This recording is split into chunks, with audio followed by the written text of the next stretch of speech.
I'm Brent Leary. I'm Paul Greenberg. We are the CRM Players. It is 2026.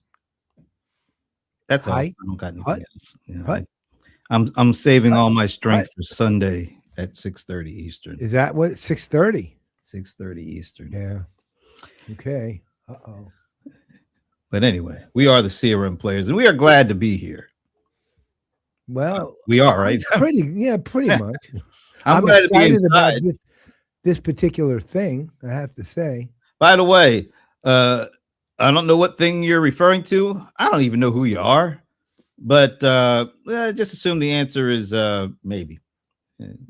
Well, I'm excited, but all of a sudden StreamYard decided this second that they're having trouble connecting my personal stream to LinkedIn. Well, you know, that's the StreamYard way. Yeah. By the way, something's missing. Yeah, I noticed that. Our moment is Finn.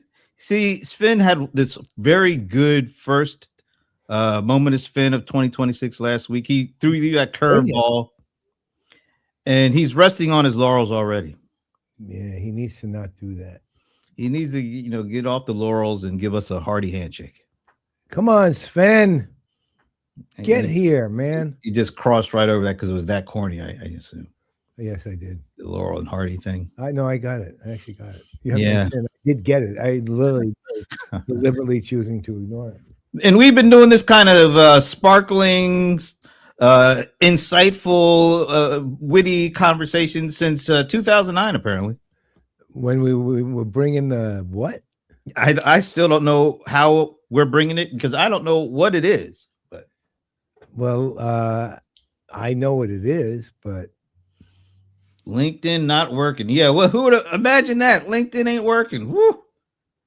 Yeah, we're getting the same problem. I'm getting the same problem on my own stream on LinkedIn. Wait a minute. Being late is a trademark. Okay, Spam. All right. Well, you guys. That's how you're using the moment. That's a good one. That's actually a pretty good move. What's Plan C? All right, so you can watch it. Let me see. Is it showing up on my LinkedIn? Let me just see. Well, mine is. I've had to redo it 3 times now, and I just did it again. So far, it's holding. Yeah, it's not live on my LinkedIn either. Okay, well, let me check if mine is live now because theoretically it's holding up. At this point, it's not showing me dead on LinkedIn. So hold on. LinkedIn on my end. All right, it's saying it's live. All right, I'm checking on my end again. While you check on your end, we do have a moment of Sven. Here it is. It's okay. It's saying live here too, twice. Oh, it's because I'm redoing yours. Okay, so yes, the answer is it is good to go. Hold on, let me go back to us because I no longer can see where. I like going back to us. That's a good thing. That's it. Let me get. And when you get back to us, your moment is now. Oh wow, Vietnamese. I'm saying Vietnamese. Wow, that was really. What about Stephen Hawking? That looks English to me, but that was English. Vietnamese. So this is a Stephen Hawking quote in Vietnamese. Yes. All right, that was quick. By the way, it is working now. Boy, that must be. Could that be Susie Penner? I don't know. She was like the only one I know. Boys, yeah, really. Boys. She's the Let us know who you are. Sometimes, just in case, when you see a LinkedIn user, that means it's some kind of security setting, so we don't know who you are. So just let us know if you see that show up when you type a comment in. Just follow it up with by the way, I'm so and so. Yeah, so whoever said working now, boys, is please let us know who you are. We're guessing Susie only because she's the only one actually entitled to call us that. Yeah, we only allow Susie to do that. I'm just checking. Ashcroft. Actually, wow. Go Steelers. Go Steelers. Didn't they already go? Where did they go? They went. They went. They're going to get a new coach too. As you coach, as we Giants fans are getting John Harbaugh, it looks like. Still finalized? Hasn't been finalized yet? Well, again, the only thing necessary is hand him the paperwork so he can sign it with his pen. All right. So we're just waiting for Sven to give us Oh, the. he already answered, and I was right. Take a look. Vietnamese. There it is, Vietnamese. I knew that in 1 second. Let's see what Stephen Hawking said. The development of full artificial intelligence could spell the end of the human race. This is going to be a perfect thing to say in our next segment. Humans who are limited by slow biological evolution couldn't compete and would be superseded. What a positive note to kick That this. yes, it's so far. It's just wonderful. Look, my buddy Keith Tier. And high fiber Palo Alto. What do you got? Metamucil going on out there, Keith? I was thinking too. What are you doing there? All's good here. I'm moving well. Yeah, I'm moving good. Everything moving good. All's good here in high fiber. Got a good daily routine going. Anyway, all right. So we got a lot of folks, a lot of things to get over. Well, maybe. Get over. Right. It can be taken two ways. One is we're heartbroken and we have to get over it. But other than that, we're fakes who are trying to fool you people. Believe me, if we were fakes, we would do a better job of. You're not kidding. If we're fakes, we did a bad job. Really horrible ones. But anyway, before we get to our very first segment, because we're just glad that our buddy Michael Wu was able to join us, considering he's halfway around the world and it's like 4 a.m. where he is right now. But before we do that, and we got our reunion, our what do we call it? The Horsemen reunion? Yes. Something like that. But before we do that, the Horsemen ride again. Or we're getting kind of old. We might be limping again or something. Yeah, well, we're supposed to be on horses. Isn't that the idea of a horseman? Yeah, if we can get on it. Anyway, hard part. It's time for you to talk about this a little bit. Oh, yeah. This is shaping up great. And in fact, as you will see when our first guest comes on, he will be there speaking about a topic that will be great fun. And we'll talk about that moment briefly when he comes. However, we've got a lot going here. And again, Right Brain Conference, everybody, March 11th and 12th in Atlanta Tech Village. We have a little potential addition to the 11th. I don't want to call 100% in, but I'm going to tease you with it a little bit. One of our rock star show hosts, Todd Harris, Todd Father of Gaming, has his studio, which is also a venue, as well as not only a build games in the studio, but production studio and venue, about 2 miles from Atlanta Tech Village. And typically the way we've done the conferences, on the night of the 11th, we have our welcome reception, which is going to be a lot of fun this year. And just believe me, donuts and Irish whiskey are involved. And then the conference the next day. Well, we're thinking on the day of the 11th, if you care to come in early and you are an invitee, we would do something over there. One thing, obviously get a tour, because this place apparently rocks. And he's actually held his own conferences up to around 200 people at the location. And two, we're probably going to do a live show from there. A pre-recorded show from there. And if you're a gamer and you want to come on over and see what this place looks like, you might end up on the show. We'd love to have you on as one of the people there. This would be like Gamers Paradise kind of tour. So if you happen to be a gamer or just interested in it, both from its just from the fun part and also from the business side, this is a really worthwhile extra. What do you like now? The Coolio of the CRM industry? What do you, instead of Gangsters Paradise, is Gamers Paradise? Is this what we're doing now? Well, if you remember, my other nicknames were the Walt Whitman of CRM. I was also called the Mickey Mantle of CRM. Hey, John, how are you, sir? I like the Walt Whitman. Was that a Denis Pombriant special? I don't know who called me. I don't remember. Walt Whitman. I don't remember how I got any of those nicknames. But I've been called the grandfather of CRM, which is probably the most accurate. There's maybe only one person who actually is older than me, one person who says he is, but one person is actually older than me in the industry that I know. I won't say it, in case he would be embarrassed, but he's someone we all know and has been on the show more than once. It ain't me. It ain't me. So it ain't me either. No. Don't let the beard fool you, folks. So that's the Rams beard. So so this it's going to be an amazing conference. Again, what characterized last year was a comment Alan Berkson made last week when we mentioned the conference. He said, quote, "It was awesome." And it was. Right. It was. That's exactly what it was. Somebody would make sure. Oh, thank you. Thank you for correcting me. No, I was kind of aware of that. Wow. But, now you're the father of CRM. Yeah. I heard that. You know what? I actually asked for the first time ever. I actually asked Claude, "You're in the UK?" Oh, that's right. Of course he's in the UK. That's where he lives.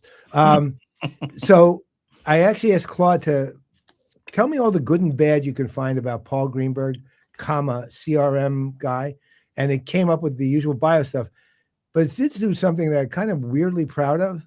When it came up and said, well, weirdly, and it did say oddly, I think was the word it used, I couldn't come up with anything negative anywhere.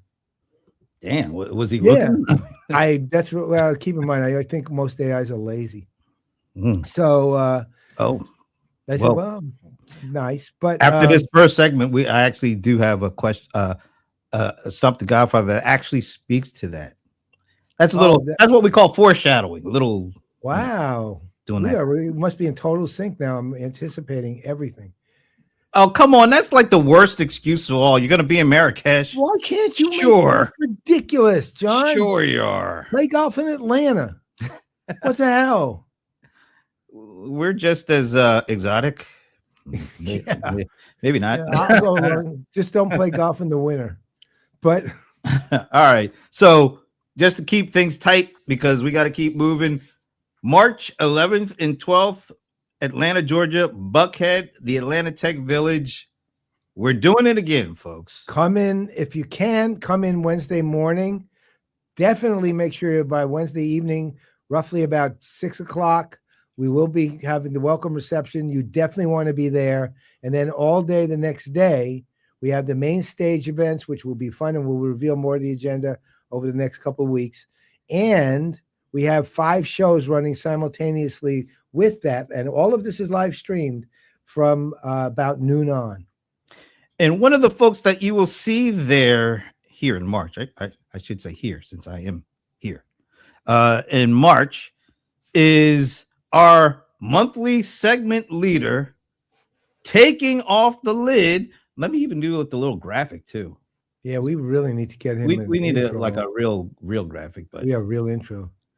And this is what we're going to be going over with the one and only Dr. Michael Wu, straight from, where are you again? Taiwan? Taiwan, exactly. Oh, you're in Taiwan. You're home. Yeah. Visiting family. And he's awake. Yeah, thank you for that, by the way, because it's 4 a.m. It's early. Yeah, you're 13 hours ahead. What time do you usually wake up on a typical day? Well, there isn't typical. So, every day is rather atypical. But if I'm sitting at home, and yeah, if I'm sleeping at home, probably 6-ish. Yeah, 6, 7-ish. Ish meaning 5.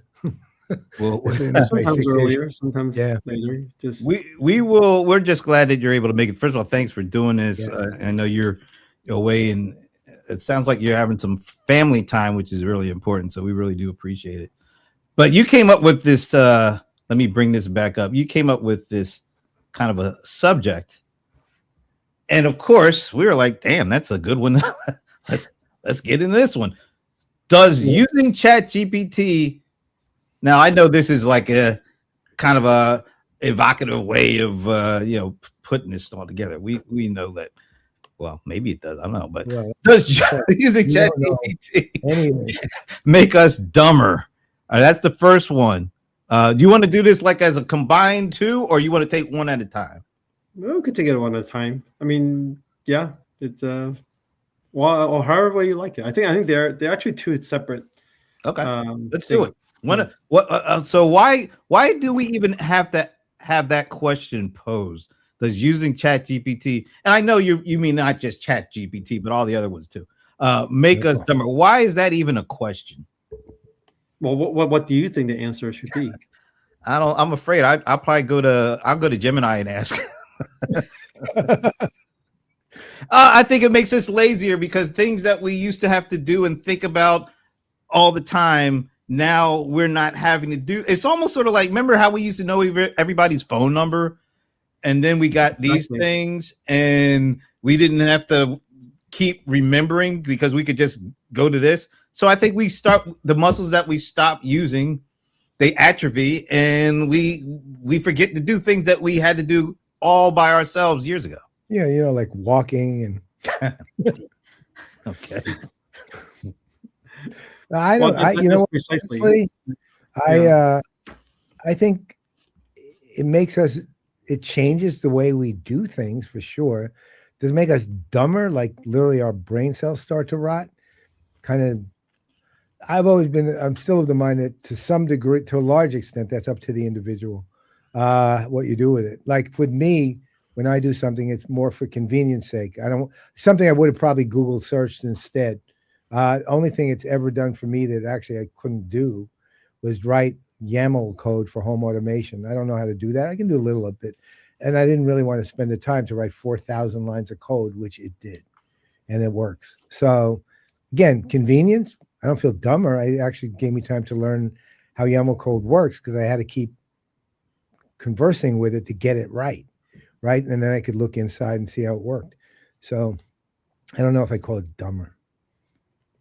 Yeah. So, well, I mean, maybe dumber is probably a strong word to put it, but the fact is that if you use these large language model, there has, been a study from MIT, and it's a brain scan study. So it's not just, it's a pretty serious neurological kind of study. They have people write essays and then split them into 3 different groups. Okay, one using language model. Okay, one you're not allowed to use language model, but you could use search engines. You could do research yourself, but then you have to do the synthesis yourself. And then the third group is essentially the control group, which they're not allowed to use any technology, using only their human brain. And what they find is rather surprising that, surprising and also not surprising, right? But the group that uses language model has the least neural activity, right? And that's obvious because you're not using your brain, right? And also the connectivity between different areas of the brains are actually a lot weaker. And so, and so the interesting thing is that like there's also a lot of, I would say, side effects, coming from, besides the neurological one, is that like people actually feel less ownership of the essay they have written, and they're actually less original. They actually compare the essays that are written by these 3 groups of people, and then the group within the groups of that uses the language model could be ChatGPT. I think they actually use ChatGPT specifically, but the effect is probably similar. You use any language model, then they're actually very similar, and the style that they write is actually very similar. But the ones that did not use this language model, they're much more original. So there's a lot of things that's kind of, I would say, negative. I would say from that respect. So the interesting thing is obviously, when people have these kind of lower neural activity, right? They are linked to early onsets of Alzheimer and all that kind of disease, serious disease. So there is some biological impact, in how we're using our brain. So the brain, as we said, like it's a muscle that we use it or lose it, right? That's really what it is. Okay. But wouldn't some of that come from how you or why you're using it, I guess, is the point. So for example, if I'm using it to substitute for something I do that I can do, That's not great. If I'm using it as a third party because it does something I can't do and I don't want to learn to do it, I just want to do the thing, whatever it is, then it's useful. I don't know that. Yeah. Now, I think where that study holds up is when it's substituting for doing something I know how to do, right? Well, it's a and writing essay, right? The Right. task that they have right. is writing. Yeah. And I know how to write, right? So, or whoever exactly. knows how to write. But I think if I'm using it as essentially, the same reason I'd hire a consultant or somebody who installs something, or, because I can't do that. Like, I'm not going to touch electricity, and I'm not really one to spend the time to learn either, because reasonable chance I'll have a very short learning curve because I'll be electrocuted. So you don't therefore, want to short circuit yourself. Just make sure you don't short circuit yourself. then my brain cells will be fried, right? So that's what I mean. It's in effect, if you take these tools, take AI and use it for those purposes, the third party, let's call it, I don't see where that would impact too much over time. But when you start substituting for your own actual organic, it's not, I guess it's organic in that it's human knowledge, then yeah, that's a problem.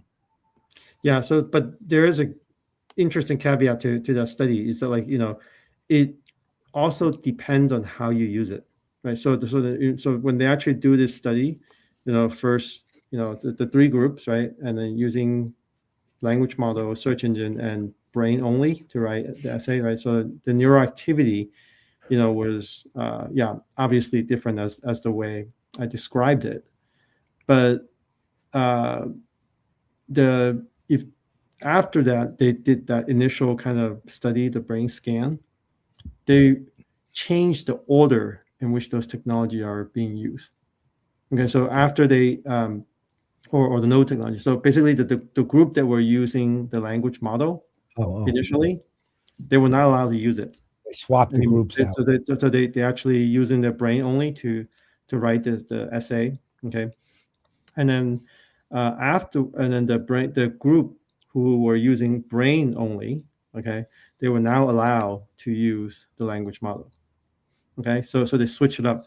And the really interesting finding is that there's this ordering kind of effect, is that if you did not use ChatGPT or language model initially, and you were all of a sudden allowed to use it, right? Those people actually have experienced a greater neuroactivity and neuroactivity as well. Okay. But the reverse was actually also true. The group that were using ChatGPT initially to write the essay, and then now they were not allowed to use anymore, they actually see that persistent and further reduction of neuroactivity. So, so it depends on how you use it. As you said, if it's something that you already know how to use, right? And then it's actually, I would say, so the first group, right, who already written the essay using their brain only, right? And they were allowed to use ChatGPT. ChatGPT probably provide them a lot more fact, a lot more, things that they maybe didn't know or forgotten, right? And they were able to write a better essay, right? But the group who used ChatGPT initially to write the essay, and all of a sudden now they were not allowed to use ChatGPT anymore, right? Then basically, yeah, they did worse. Okay, yeah. So in a way that if you use ChatGPT persistently as a generative tool to write for you, right? And all of a sudden you're not allowed to use it, you will actually experience a reduction in activity. So in that some respect, I could say, quote unquote, not it's kind of like an atrophy kind of effect. This effect lingers on, and you become sort of dumber, right? So, yeah. All right, let's move to the second one, because we had some pushback on this. Is Gen AI turning us into dogs? I just want to say the first pushback, I'm speaking on behalf of our mascot, Minnie. She didn't really take to that way of describing things. You know what she said? Did you hear what she said? She said, you should be so lucky. Ooh. Yeah. That's and then And then our other of our favorite people. I was going to say favorite people, favorite dogs. Patrick. You know, Mm. Patrick did not like the framing of this, so I'm going to leave it. This is up to Michael Wu. But is Jenny I turning us into, as Michael Wu Dog? says, dogs? Well, I mean, dogs. I use dogs because the dogs has a. Okay, so let me caveat this a little bit because the two things is actually have nothing to do with each other. Whether ChatGPT is making us dumber, and and so in fact, the answer to the first question is that, like, it depends on how you use it, right? If you use it, if you do something first and you use it late, so you actually have the experience of the creation, right? And then you use ChatGPT to help you later. It actually makes us smarter. Okay, so it's a way to correctly use ChatGPT is don't use it as blindly, like the pure kind of creation process. Right? You create it first and then you use it to augment you, right? So that actually makes you smarter. Could I say even maybe a step further?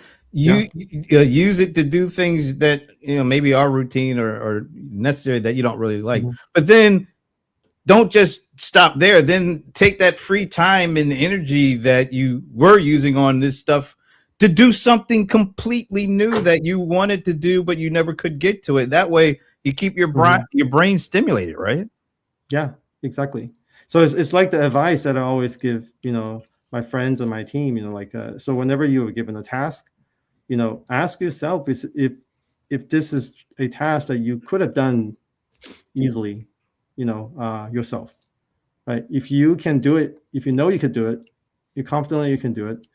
Sure, give it to ChatGPT and let it automate for you. That's fine, right? But if you cannot do it, if it's something that if they ask you to write a topic that you don't know very much of, right? Then maybe it's better to use ChatGPT as a learning tool, right? To enrich yourself, learn about a topic, right? And then you essentially write it, using like a search engine, right, to help you do research and synthesis, and then you actually become smarter. Okay, so that's the first part, right? And then the second part is that is Gen AI turning us into dogs? And the reason I choose dog is because we all know that dogs actually have amazing ability to smell, right? Their olfactory system is actually a lot better than us.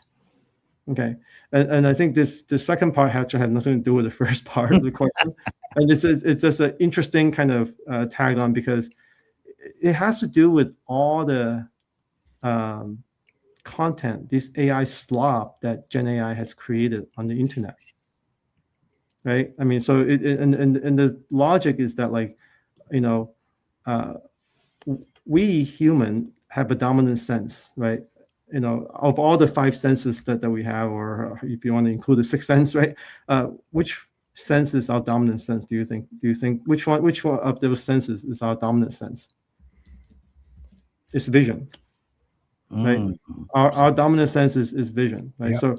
So everything that we sense through others and these other non-dominant sense, we always want to verify it with vision because that's our dominant sense, right? So if we hear something, right, we start looking to see, well, what's making the noise, right? If we smell something, so what's creating it? We'll start looking for it. We start using vision to verify it, right?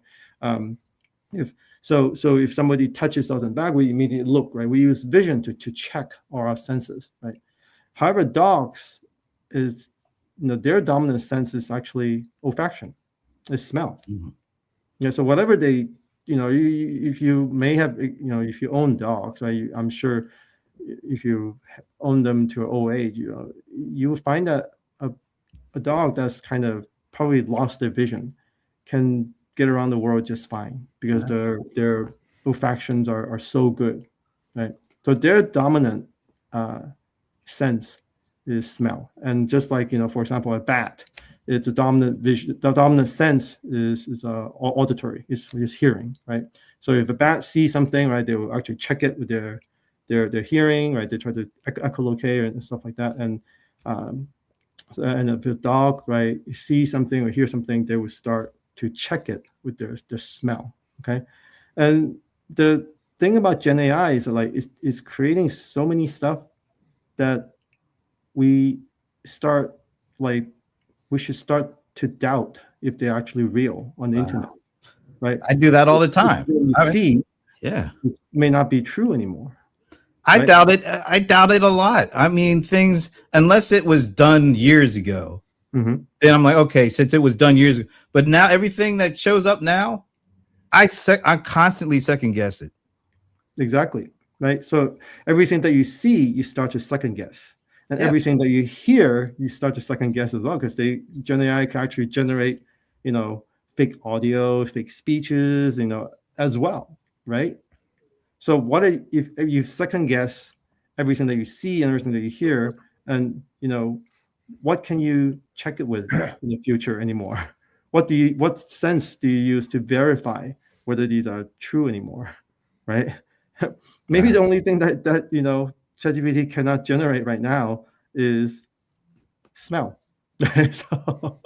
So maybe we're turning into dogs because in the future we have to pick up the skill that dogs do really well. Is Wow. to smell something. So it's a compliment. Yeah. All Yeah. right. Okay. How the hell would that work? If Even AI metaphorically, if AI can generate smell, auditory, you know, I wow. can't. Well, it could generate, auditory stuff, hearing stuff. I mean, not auditory, but auditory content. Yeah. nosatory. Olfaction. Yeah. Olfactory. Yeah. I like nosatory better, but yeah. Nostril. All right. This is cool. Now we got the, what do we call them again? The apocalyptic CRM crew. The Horsemen of the Apocalypse. They're so I want to toss this out because this is something I think we should talk about next time, Michael. I was watching one of these news shows this morning, and they had this guy on from what's that just looking at Axios, and he was sounding the serious AI alarm because of something that just happened with Anthropic. They created this through their Claude code. They created this thing called Claude Cowork, application completely from this Claude code, and apparently it's a pretty semi-complex application that creates presentations, summarizes meetings, consolidates research, and some other workplace tasks.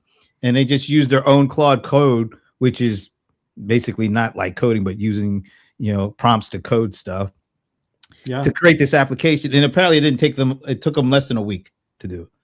And he was like, this is a major freak out. If they're already able to do stuff like that using something that was just put out there, and now they're able to use their own vibe code kind of stuff to create full-blown applications in like less time than you can set your watch almost. He's sounding the alarms around what is this going to do to employment for humans going forward. So I would love to get into a conversation around that at some point because he was freaking the hell out. He was like, and I gotta stop. Matter of fact, I'm gonna ask you to stick around for just a couple of minutes because instead of doing Stump the Godfather, I'm gonna do Stump the Horseman edition. So that means I'm gonna have to bring on Digital Pestilence. Oh, hey. How are you? Hi there. Otherwise known as, wow, that was a really nice, you sounded so, no, you didn't really sound. No, hello. Welcome to No, if you know the movie you want to watch, He sounded very gentle. It's the one, yeah, he sounded very gentle, which that's not authentic at all. The one and only Esteban Kolsky is here. Yeah, bite me. Horseman. That makes for a very difficult segue to our next guest. We're going to go with the one and only Denis Pombriant is joining us today. Welcome back, sir. Truly the grandfather of CRM. The Horseman ride again. How are you guys? Hi, everybody. And certainly not least, the one and only. Gosh, there's so many one and only. I was about to say, well, everybody's a one. Everybody is a one and only. Well, no, you have a venerable, and you have a irascible, you have a solvable, and you have a hated by dogs won. Damn. Hey, Well, the last but certainly not least, Ginger Conlon is joining us. yay! Hey everyone. We're And all wait, I didn't reunited sign up for now. being stumped. That was Reunited. not part of the contract. Yes, we're gonna be. No, this is actually a group. Stump the Godfather, because I think you guys are gonna get this, but it leads into this guy that was, I think his name is Jim Vanderhyde from Axios. He was completely freaking out about how soon AI might take over. So let me do this first. Let me play the little It's music. too late. Let me play the little music first. We are apocalyptic. Remember? And Oh, this always does this to me. Sorry, Michael, I had to get rid of time it. for I told you it's too late. Stump the Godfather with the Venerable Paul Greenberg.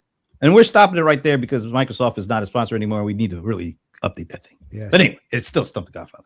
All right. This should be easy for all you guys because it's a group. This could be a group session here. So this is coming from one of the big analysts. Well, actually, this is a big financial services company. You'll know who it is afterwards. AI can potentially automate tasks accounting for blankety blank percent of all work hours in the U.S. currently, right now. AI can potentially automate tasks accounting for what percentage of all work hours in the U.S.? So let me tell you something before I give you the answer. There's two different studies with those numbers right now. There's one from BCG and one from McKinsey. My job these days is to read everything that's put out. So I read these two studies. Actually, this is I think this is Neither one of those, then there's three studies. Because BCG says 48%, McKinsey says 62%, but you have a different number. This is definitely a different study and a different number. Yeah. Okay. I have no clue. So if I'm going to guess, neither one of those, I would say 40%. That's my guess. All right, we got 40% by the irascible one. I'll go with I'll see and raise you 5%, 45. Yeah, why don't you do 41 like Price is Right, dude? Kill Right. it all together. Thomas Weaver Knight says 35. So we got 40, 45. Somebody said 41, but I think that was a joke, right? No, I said, Well, well, just say 41 and kill me like in Price is Right. Oh, okay. Yeah, this is not Bob Barker we're dealing That's with. what I'm saying. Well, all right. So 40, 45, 35 from Thomas, 42 from LinkedIn user. Who I'm are gonna which put- thing? I'm going to put Ginger on the spot. Ginger, what's your guess? That's Jeff Ashcroft. What's my guess? That is a good question because I'm thinking about all the various sectors, right? This is like a broad question. Very broad. So is it business, manufacturing, retail? Like, is it everything? Or is it just certain sectors? God, It's you not sound clear just to like me. Yeah, you sound You exactly sound like like me Paul. when we do something Godfather. I So- do the same thing. You dissect everything. There's a study that went through all the professions and figured out how much of each profession could be automated. If you want to look it up, it's called the StarNet study. And the actual range is from like 28 through 96%. All Yeah, right. that So makes- just to makes give sense. you, I'll give you a clue. This is not from a management consultant or analyst firm. It's from a financial services. It's company. probably like Morgan Chase or JP Morgan since they put out about everything. Bank of America. Yeah, one of those. I heard the name. Yeah, JP Morgan. Potentially. I just heard the name. I'm just saying. Dennis JP Morgan. is being ominously quiet. Well, I Yes? was waiting for my turn. I'm just gonna say, I don't know, 38%. Okay. 38%. All right, Dennis. I was going to say 25% before I heard that the floor for this was 28%. But if you just look at the number of people with college educations and the size of the workforce, and add a healthy dollop of people doing things without college educations, I don't think you get up to 50%. That's just me. I think it's maybe a third if it can't be 25%. Maybe a third. All right, Dennis, I'm stopping you right there because you are absolutely right. Your first intention, 25%, spot on. And that was Goldman Sachs. Ah. So Dennis wins, although we can't call it Stump the Godfather. It's like Stump the, I don't know, Stump the Horseman, something like that. Stump the Maybe horseman. That maybe works. I should be on the show more often. Yeah. And in fact, we'll do a segment devoted to you called Stump the Stump the Artist. Trump, I believe, is what Stump the Artist. We'll But I have think Stump there is the a Artist. valid point here that Esteban actually pointed out, depending on who's doing these things. Like this is a financial services company. You're talking about the other ones you were mentioning. I think there were analyst firms or consulting firms, whatever. They're all coming at it from, I guess, a different position and a different perspective. So does 25% sound too low to you guys, or what? Our lens is white collar too, and it's our lens is also. If it's 25%, it's going to be a white collar and requires. No, I just mean in terms of work attributes that can AI be cannot do. work that can be automated. Well, Yeah. I mean, So it's gonna bake maybe I'll try to comment a little bit on this because I think it's actually lower than 25%. I think 25% probably they're talking about knowledge works, right? And that's, if this, financial services, probably very accurate. And if you're talking about management consulting type of analyst firm, their work probably 40, 50, something like that, right? But if you look at it from all the like Dennis have said, right, this is across industry and across kind of the people who have college degree versus not, right? And what Ginger have said, across all the different industry. And I think is probably lower, I would say, than 25%. Well, it's also interesting too, is I know that's not what the study's asking, but considering what it could automate and what it could assist with, like you were talking about before, Michael, right? So Exactly. Yeah. So I think that the whole story changes probably in about, I was saying 2 year or so, 2+ year, because robotic will become much more mainstream. That's where I was about. Oh to my go. God, that's so hypeful. No, no, no, no, no, no, no, no, no, no, no, no, no, no, and no. And then no again. Are you sure? I'm dead fucking sure about that. Yeah. Yeah, we were waiting for that. We were waiting for the first No. F-bomb to We come had out. it planned. We have bets on how many of those are coming. No. No. All right, before we go further, Michael, we know you're in Taiwan. We thank you for coming on to do our segment. Do you want to stick around, or do you want to go back to sleep or something? I actually do have to catch a flight to Manila, Philippines later today, so I probably should. Yeah, you should go probably over. get. All right. Yeah, We All right, appreciate Michael. you for getting up Yeah. Thank early and hanging out with us, and Big hug. we'll see you next month for the next taking the lid off, and then we'll see you in March, actually in Yeah. real life. I'll be glad to come back real and life. watch and debate you on and robotics. only right brain, right? I should only bring my right brain. Well, AI is I'll be happy to come back in March and debate you as on long as you robotics don't and mention AI. metrics, benchmarks, KPIs, profitability, EBITDA, revenue, then you're good. Anything with a Don't number worry, I'm only going to talk about lunatic stuff. that so- works. That fits right in with us. Anything with a number doesn't work at the conference. Take care, man, and get some sleep and safe All right. travels. All righty. I like that. The collective Can you got hear it me? right. I can't hear you. Yeah, I can hear you fine. Can you guys hear? What happened? Yeah, you sound great. Can't hear So Brent, I know he's talking.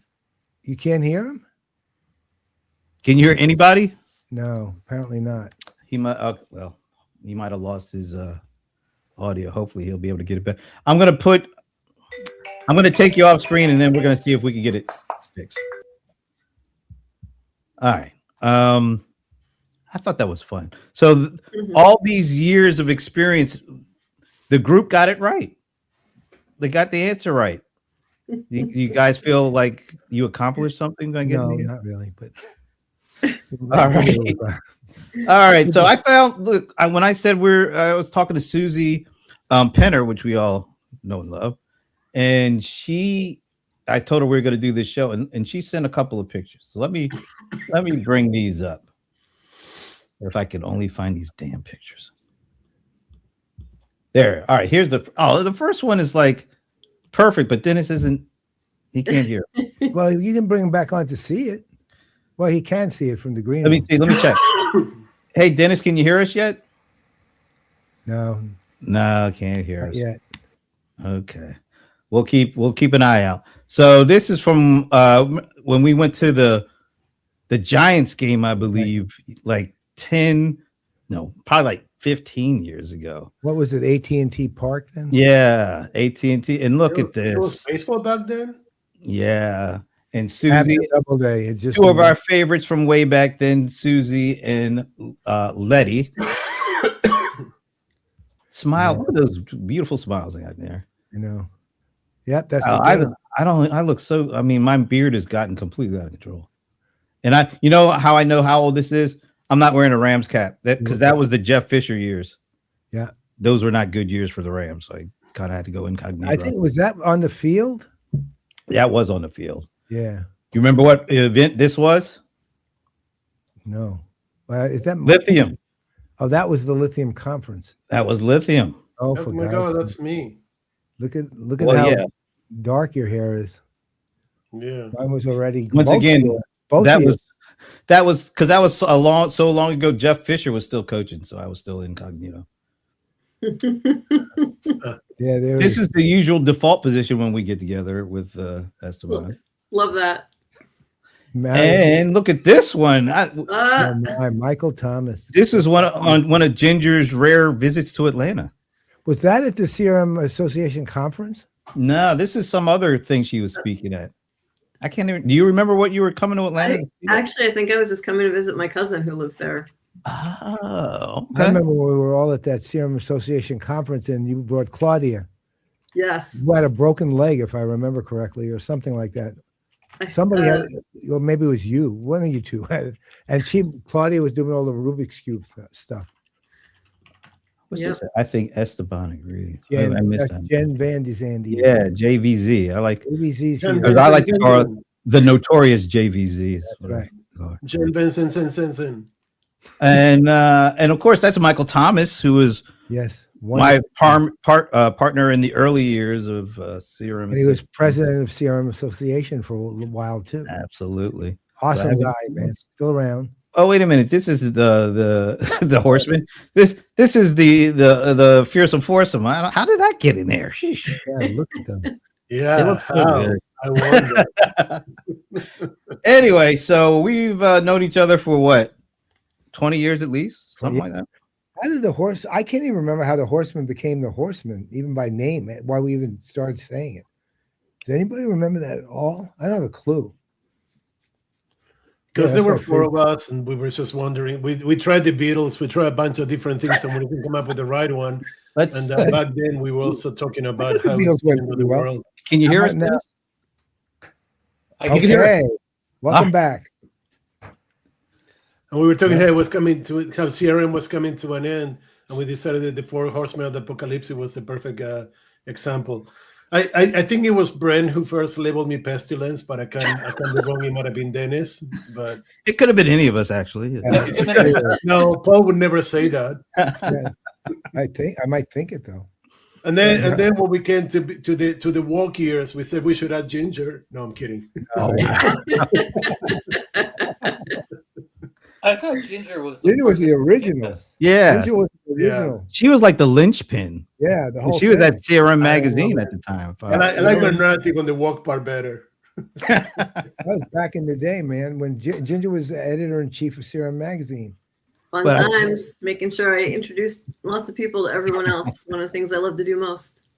Well, you But- did a great job.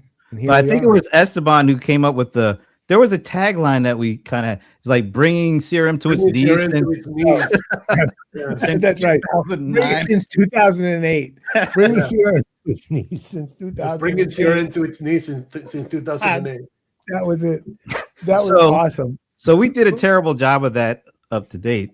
But with all this AI stuff, is AI going to be the thing that actually brings CRM to its knees? No, it's gonna No? pump it up. Can I change the question a little bit? Sure, go ahead. Is AI really a thing? Which is, it depends on what you call a We've been thing. doing AI for 40 years. I mean, I was doing AI in 1984, and it hasn't gotten any better. It's just gotten faster and I more was widely created spread. by AI in 1949. Yeah, Actually, AI was.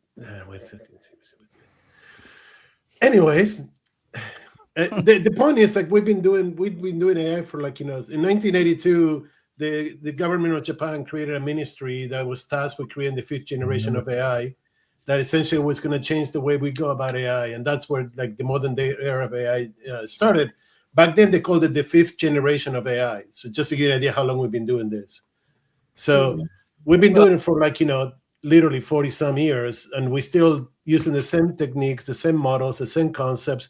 The only thing that's happening is faster, and more widespread. So is AI really a thing that is gonna like permeate the enterprise and create some value? Before we get and give it CX or CRM, is it really a thing? Well, I would take a different approach. It's a good question, but I think honestly we have been the warm-up act for what I'm calling digital capitalism. We've had a tech industry forever, and we've been part of the tech industry, and the tech industry has contributed mightily to the economy. But what we grew up with is essentially industrial capitalism, manufacturing and making things. We are right at the beginning of a time when labor will be more or less superfluous, and artificial intelligence will take its place. Just as Paul, you and I were talking about this the other day. For most of the last 1,000 years in capitalism, capitalism depended on very low-cost labor or slave labor or sharecropping or tenant farming or the awfulness of early factory work. It's only been comparatively recently when humans have been able to do okay under capitalism, and now that seems to be going away with AI. So the big question is, what does digital capitalism entail other than a replacement for labor? That's a huge question. Why labor? Because that is the largest variable cost of any capitalistic process. Yep. Yeah, but labor doesn't really, it's not endowed with intelligence by nature. So, I mean, labor doesn't really require, necessitate, use, or leverage intelligence in the same way that other areas would. Unless I'm mistaken what you're saying by labor. Maybe I'm getting it wrong. Yeah, what I'm talking about is for centuries, labor was the only intelligence that could plant a crop or harvest cotton or That's not labor. That's repetitive tasks. I mean, that's labor, repetitive tasks. But AI doesn't replace repetitive tasks as well, supposedly. Let me rephrase that. AI is only okay. I just talked myself into agreeing with you. Thank you. It's easy to do. You don't have to do anything. No, all I'm saying is that we had to use human beings to do those aspects of capitalism. That seems to be coming to an end with artificial intelligence. However, no matter how good AI and robotics get, there's still going to be a need for try getting a plumber. Have you tried getting a plumber recently? Well, No, see, he's a robot. When you say labor and that coming to an end, it just is very general, because there are so many different kinds of labor. Like, yeah, there's blue collar, there's chefs, there's all kinds of. But that's a difference. So that's what I was saying, what he referred to, because labor is blue collar, repetitive tasks. Worker involves knowledge. I mean, we had these discussions during the 80s, 90s, and odds with knowledge workers, right? I mean, what is a knowledge worker? Knowledge requires intuition, decision making, and things that are not particular to labor. A plumber is a combination, because first you need to know what you're doing, and then you just do it. But somebody who works in a factory, somebody who works in agriculture, they don't need to know. They just go and do the same thing that they did yesterday, last year, and 2 years ago, basically. Right? Well, some of that can be. I would beg to differ with you on that. Planting a crop is one of the more difficult things in the world. There are a lot of AI systems now that understand how much water in the form of rain a square foot of field gets, and it can be very different 10 yards away. And those kinds of AIs drive the tractors that are planting seeds, planting different seeds based on the conditions that have obtained over years. But that's after we automated the labor. Well, I think it's AI-driven automation is what it is. It's not really just AI per se, but it's AI-driven automation is really what we're talking about, replacing human labor. Which but automation is only one of the outcomes of AI. If we're only going to use automation as an outcome, then that's a whole different conversation. Labor is right for that, but if not, if it comes to doing tasks, I mean, defining it as simply as you can define any kind of labor as doing tasks and accomplishing those tasks, then an AI-driven form of that, an AI-driven automation for that is certainly possible. I mean, you know, on the consumer level, you're kind of seeing a lot of things going on. That, like, I'll put a very simple one right in front of you, which everyone knows, which is RoboVacs. Right now, the old RoboVacs were RoboVacs, sensors and machines cleaning a floor. Now they're AI-driven. According to Michael Wood, they're going to take over. Well, I mean, I can't speak to that. I mean, now they have a RoboVac that, you ever see those the Star Wars movies with the RoboVacs with the legs that are kind of, they fold up and come up? They literally have a RoboVac coming out from a company called RoboRock that was shown at CES this year that has those legs, and it goes up stairs and cleans the stairs and then will clean rooms. But the legs are literally stolen straight out of Star Wars. But all I'm basically saying is blue collar, white collar, repetitive tasks, intellectual tasks can be at least supported by AI. There's always going to be need for humans. It's just how humans are still, I still follow what, what's his name? Schwartz. Remember the guy from MetaMind who has U.com? Richard now? Socher. Richard Socher, him. Right. What he said when he was a Salesforce futurist, when he was Salesforce's futurist, he said, look, AI doesn't want anything.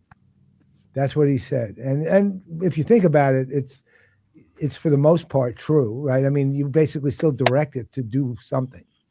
It's not like AI just goes and does it at this point. It's got some framework it's starting with to start doing it. The Big Bang Theory, right? It started somewhere.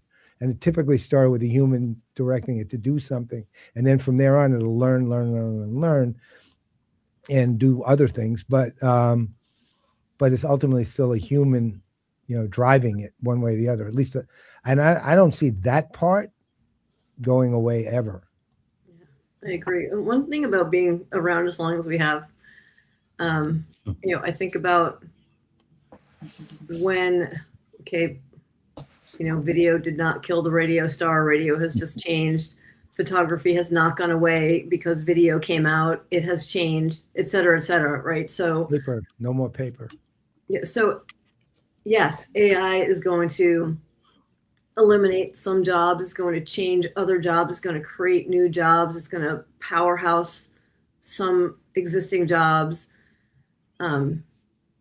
Just like for me, the all or nothing is just not a thing. I agree. Could it be something like all throughout history, technology has changed or gotten rid of some jobs, but at the same time created new jobs? Yeah. Is it more about the speed of which these jobs might go away? Go ahead. I thought you were asking. Well, here's the thing. Yes, I agree with Ginger. I subscribe to the creative destruction aspect of technology introductions, but I think something different is going on, and the thing that's different is that there are lots and lots of people unable to afford a decent life. There's about 8 billion people on the planet. There's about 2 billion people in poverty. There's there's a population the size of the population of France that are countryless, stateless.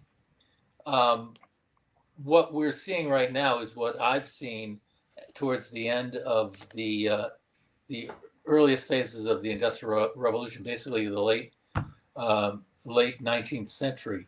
I will grant any hypothesis that says, you know, people are going to be needed and necessary, and technology is not going to wipe us out.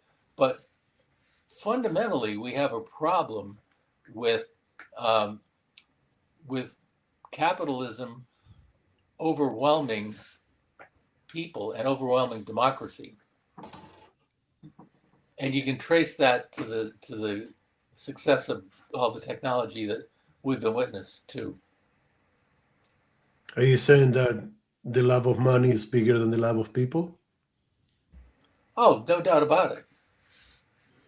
Well, what about what this stuff does to the energy needs and all the power that is needed? Because that's only scaling up as AI scales up, and us humans are still around needing, to consume power, even though we might not be doing the same amount in terms of our work. How does all the stuff that maybe people don't think about enough, like the power situation, how does that impact things as we go on from not just from a work standpoint, but from just a human needs standpoint? Because we might not be working like we used to, but we're still going to be using power like we did. A really, really scary question. That is a really scary question. If you look at what's set up right now, there are two people. One is Vladimir Putin, the other is Donald Trump. Oh God, we're doomed. Who want to be the last players standing in the fossil fuel industry. Venezuela. Look at how Trump is trying to clobber renewables. The humanity has not found net new oil anywhere on the planet since 2003. I'm not talking about fracking. Fracking is just re-drilling existing fields. 2003, we are burning inventory. Well, I hate to put a little bit of a damper on all this because it's a bigger issue than we can handle on the show, given the time we have left. But then we're now in the realm of geopolitics, which is a whole other universe. Well, it's not a whole other universe. It is the universe. It's the universe, right? And if you want, though, I wouldn't mind having a reunion day too, another week to continue. Yeah, because I threw out like this guy freaking out on Axios, and he's got some interesting data. He quoting interesting people like your boy Musk about what's going on now and what it's already leading to. Who's boy Musk? Somebody's got to like him. Dennis mentioned him. Yeah, I think your boy Musk. Musk's mother, aren't you? Where the hell did that come from?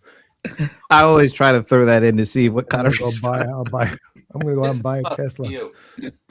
But there are, and then we're not even talking about this whole financial freak out with the AI bubble talk and company like a company like Oracle, who's been getting skewered because of their commitment to what they want to invest in when it comes to AI, but they don't have the cash, so they're doing a lot of debt financing. So this just seems like one of the most chaotic times I could remember. And it's not debt financing. It's not on this. It's not on the balance sheet. There is no debt. Oh, well, I don't know what you're talking about. okay. But you know what I'm saying. There's so much chaos, and it seems to be all around AI. Whether it's the minerals, the what do they call it? The rare earth minerals. Whether it's financial markets, whether it's companies, vendors trying to show how they can monetize their AI endeavors, and everything seems up in the balance. I just want to know, with all that as the current state, where are we going to land when it comes to this? Because there's no, I think there's no point in asking what is AI. Maybe there is, or whether AI is a thing. I think we do know it's a thing, whether it is, or I mean, whether it's going to be what people think it is or not. That I think that's more of the question. Some people think it's going to be the end all be all, save us all. Some people think it's nothing. I think that's to be determined, but it is something. But what is it in the context of what we've been doing for the last 25 years? Well, that's That's you a guys question up for for coming another back time. That's the another tease, time? right? Are you guys up for coming back another time to continue? Yeah, I'd be happy to. Ginger, Dennis? Sure, Yeah. if you'll have me, I'll try not to so Are you much. kidding? I will never be a member of a club. I will never be a member of a club. Dennis, I'm gonna start treating you like the Groucho. Gilmore. No, like Groucho. I'm just kidding with that. I know somebody might be out there watching. So, all right. So we'll get to all of you guys and come up with another date that works for everybody and do part 2. Did this guys give you like some kind of remember when kind of feeling, like when we used to do these Well, kind it's of just nice to conversations see. back in the day? I'm just happy to see everyone in the same place. Wasn't there a Oh. bottle of tequila involved before? Yes, bourbon. Well, I got a my great house is bottle I need to available. open. We do the Perfect next one timing. live from my house. How about that? If the Rams win this week, Sounds fun. absolutely. Live from my house. All and tequila will definitely be part I of it. don't know. Do you have anything to drink in there? Not only that, extra anejo tequila. Good What Or- AI is? Oh, Thomas. We wine. got so well past that debate. We're not even going to address that. Let's move on. All right.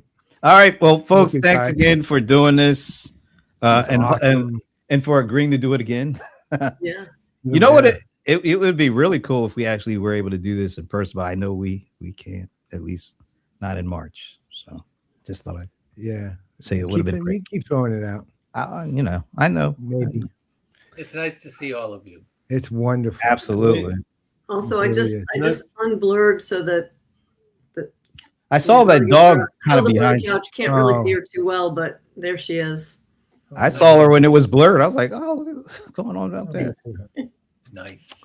I'm gonna hug it. All right, Thank you. folks. Thanks again. We will see you soon. And on behalf of Ginger Conlon, Denis Pombriant, Digital Pestilence himself, Esteban Kolsky, I'm Brent Leary. I'm Paul Greenberg. We are the CRM Playaz. And if it's Thursday, it's not Meet the Press. I don't know what I can do. What? I don't know. Sometimes Just things. get Minnie back, man. Yeah, Minnie will save me on this one. And Yeah. we'll see you next week. Dude, you're beyond redemption.